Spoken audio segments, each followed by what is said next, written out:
네, 여러분 반갑습니다. 구기 종목 분석 전문가 볼좀 만진놈입니다. 10월 16일 국내 농구 프리뷰 시작해 보도록 하겠습니다. 볼좀 만진놈의 조합픽을 받고 싶으신 분들은 영상 하단에 고정 댓글로 문의 주시면 무료로 조합픽을 받아보실 수 있습니다. 첫 번째 경기는 울산 현대모비스와 고양 오리온의 경기입니다. 울산 현대모비스의 경우 이번 시즌 1승 2패를 기록 중이며 간트의 활약뿐만 아니라 숀롱도 활약할 수 있다는 모습을 보여주면서 첫 승리를 직전 경기에서 기록했습니다.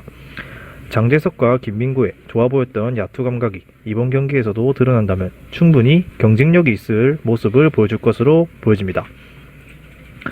함지훈마저 살아난다면 생각외로 전력이 잡혀갈 것으로 보여지는 모비스입니다.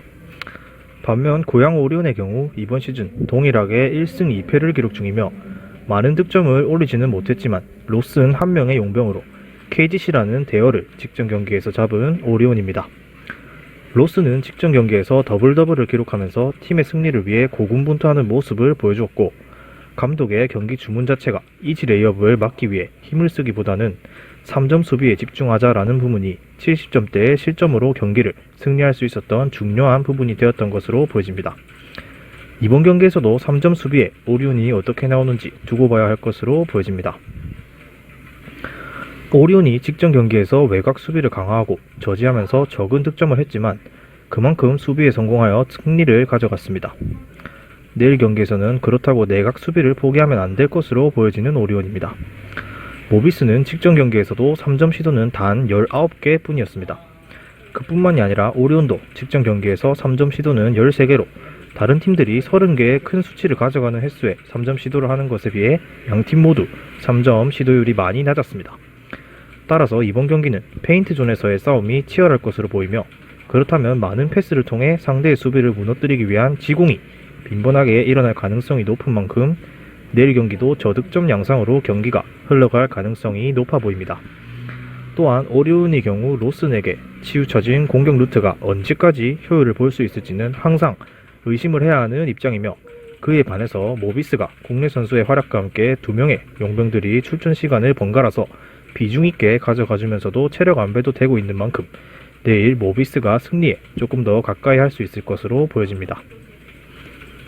다음은 인천 전자랜드와 창원 LG의 경기입니다. 인천 전자랜드의 경우 이번 시즌 2승 0패를 기록 중이며 에릭 탐슨이 투옵션이 맞나 싶을 정도의 화끈한 플레이로 팀의 활약을 이끌어내는 모습이 긍정적으로 보여지는 전자랜드입니다.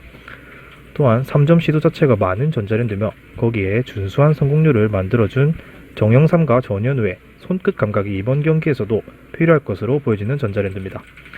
또한 이대현과 김낙현의 꾸준한 활약도 시즌 2연승의 원동력이라고 할 수 있을 것 같습니다. 반면 창원 LG는 외국인 선수를 제외하고는 아무리 봐도 부족해 보이는 득점력을 기록 중인 LG고 김시래와 강병헌이 살아나야 하는데 서민수만이 고군분투하는 상황이 득점력에서 아쉬움을 남길 수밖에 없는 LG입니다. 직전 경기에서도 3점 성공률이 19.2%밖에 되지 않았으며 속공 득점도 10점뿐이었던 만큼 빠른 템포의 경기는 아닐 것으로 예상됩니다. 전자랜드는 파격적인 공격과 외곽 공략으로 많은 득점에 성공하며 시즌 2연승으로 산뜻한 출발을 하고 있는 반면 LG의 경우엔 주전 선수들의 활약이 많이 아쉬운 상황입니다. 직전 경기에서도 벤치의 득점이 50점이나 나온 만큼 주전 선수들이 해주는 부분이 경기 중 많이 부족한 모습을 보이고 있습니다. 전자랜드는 에릭 탐슨이 저돌적인 돌파와 공격적인 리바운드 공격으로 우위를 잡아주고 정영삼과 전현우의 엄청난 3점 적중률이 경기를 승리로 이끌었다고 봐도 무방했습니다. 언제까지 이렇게 득점을 해줄 수 있을지는 매경기 컨디션에 따라 다를 수 있지만 전자랜드의 공격 패턴은 당분간 비슷한 양상으로 유지될 것으로 보여집니다. 따라서 내일도 이대현과 김낙현을 필두로 하여 외곽에서 정영삼과 전현우의 득점 지원이 이루어진다면 전자랜드가 창원 LG를 이겨낼 수 있을 것으로 보여지고 창원 LG도 그렇지만 전자랜드도 속공 득점보다는 빌드업을 해서 경기를 하는 만큼 다득점과 저득점의 양상은 전자랜드의 3점 성공률에 달릴 것으로 보여집니다. 직전 경기를 기준으로 창원 LG는 19.2%라는 매우 저조한 3점 성공률을 보인 반면 전자랜드는 44%라는 놀라운 수치를 기록한 만큼 그 여부에 달렸다고 봐도 무방할 것으로 보여집니다.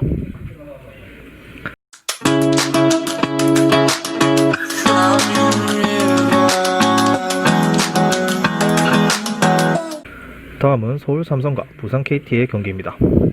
서울 삼성은 이번 시즌 0승 3패를 기록 중이며 열심히 득점을 올렸지만 실점이 더 많았던 서울 삼성이었습니다. 4쿼터만 되면 공수가 이루어지지 않으면서 3경기 모두 4쿼터 역전패를 기록한 서울 삼성이었습니다. 분명 이관희, 이동엽, 임동섭, 힉스 등 다방면으로 득점 루트를 가지고 있는 삼성인 만큼 4쿼터에 집중력을 더 보이면 충분히 승리할 수 있는 전력을 가지고 있는 삼성이라고 보여집니다. 반면 KT의 경우 이번 시즌 2승 2패를 기록하고 있으며 부상에서 한 경기 만에 돌아온 허훈이 제 컨디션이 아니었고 직전 경기 KCC를 상대로 패배를 했습니다.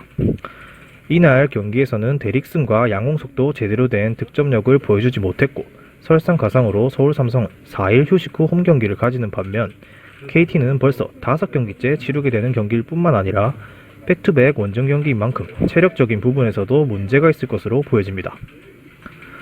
서울 삼성이 승리를 챙겨야 한다면 분명 내일 절호의 기회가 될 것으로 보여집니다. KT는 내일 경기로 5경기째 치르게 되며 이는 모든 팀들 중 가장 빠른 템포로 시즌 초반 일정을 보내고 있는 팀입니다. 그뿐만 아니라 KCC와의 경기 바로 이어지는 백투백 원정 경기라는 점에서 체력적인 부분도 절대 간과할 수 없다고 보여집니다. 삼성은 3경기 연속 잘하고 있던 경기를 4쿼터에 뒤집히면서 패배를 하고 말았던 만큼 경기 후반 운영에 대해서 분명히 대책이 필요할 것으로 보이며 디펜스를 통해 실점 조절에 조금만 신경을 쓴다면 승리를 하기 위한 충분한 득점력은 가지고 있다고 보여지는 서울 삼성입니다.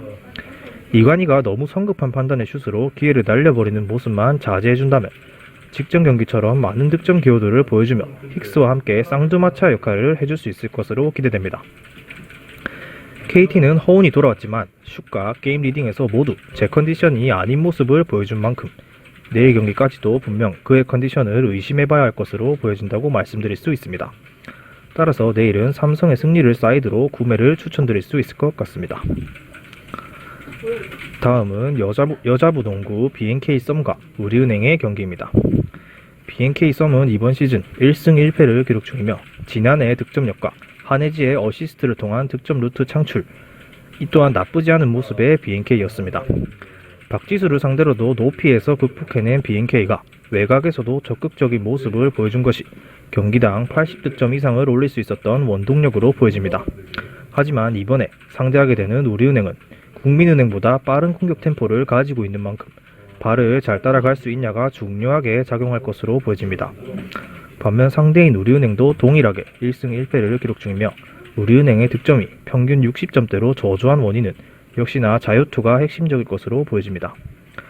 경기당 자유투 성공률이 50%대라는 기록은 분명 좋지 못하다고 보여지며 박지현, 김소니아는 분전했지만 김정은의 영향력이 아직은 조금은 부족해 보이는 모습입니다.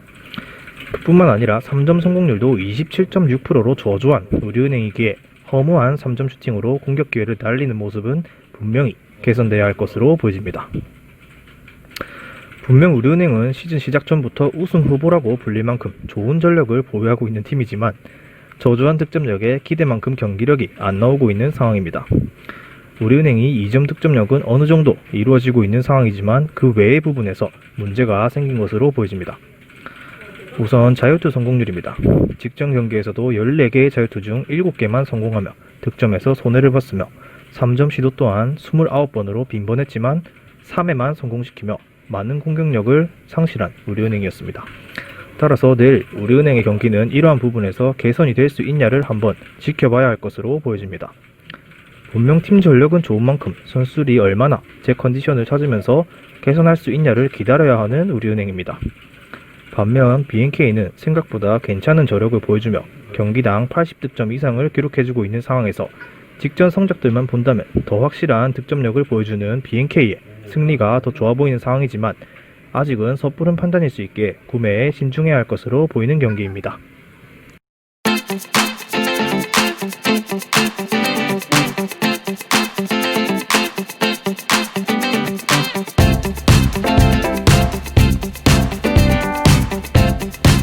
볼 좀 만진 놈도 시청하는 무료 스포츠 중계 커뮤니티 고정 댓글로 확인 부탁드립니다.